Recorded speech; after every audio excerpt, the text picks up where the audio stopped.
विश्वकर्मा की संतान को किसी दूसरे धर्म संप्रदाय और पंथ में जाने की आवश्यकता नहीं होती है। विश्वकर्मा वंशीय शास्त्र सम्मत लोग हैं, वैदिक लोग हैं और पुराण से इनका संबंध है। इसलिए विश्वकर्मा वंश के लोगों को किसी दूसरे पंथ में जाना, किसी दूसरे पंथ को स्वीकार करना, किसी दूसरे को धर्म गुरु मानना, ये विश्वकर्मा भगवान के विधि विधान के विपरीत है। इसलिए विश्वकर्मा वंशियों को चाहिए कि वे अपने विश्वकर्मा वंश के संतों से ही उनको गुरु दीक्षा लेना चाहिए, अपना उपनयन संस्कार कराना चाहिए और उसी विधि विधान के अनुसार अपने धार्मिक कार्यों को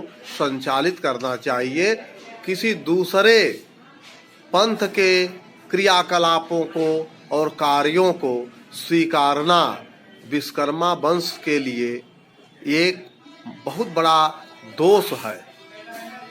जो पूरे सृष्टि को बना करके और उसका मार्गदर्शन किया हो, उस परम पिता परमेश्वर भगवान विश्वकर्मा की संतान को कहीं अन्यत्र भटकना ये उचित नहीं है। इसलिए भगवान विश्वकर्मा की संतान हमेशा वेद शास्त्र और पुराण में जो नीति नियम, जो उसके शास्त्र सम्मत विधि विधान ऋषि महर्षियों द्वारा उपदृष्ट हैं, दर्शाए गए हैं, उनके अनुसार कार्य करिए।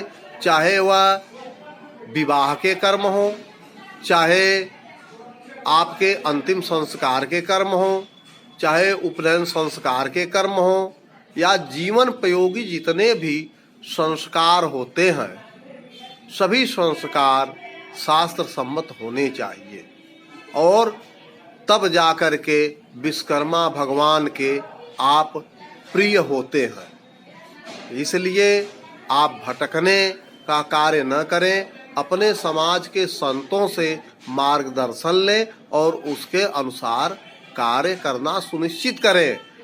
तब जाकर के विश्वकर्मा भगवान अपने वंशजों के कार्यों से प्रसन्न होते हैं, संतुष्ट होते हैं और हर्षोल्लासित होते हैं कि हमारा वंशज इस धरातल पर, इस दुनिया में कुछ बेहतर कार्य कर रहा है और हमारा नाम और अपना नाम रोशन कर रहा है। इसलिए विश्वकर्मा वंशी लोग हमेशा विश्वकर्मा भगवान के विधि विधान को माने, समझें और उसके अनुसार कार्य करें। अगर समझ में नहीं आता है तो आपको अपने समाज के संतों से बातचीत करना चाहिए, उनका मार्गदर्शन लेना चाहिए और उसके अनुसार आपको अपने धार्मिक कृत्यों को आगे बढ़ाना चाहिए।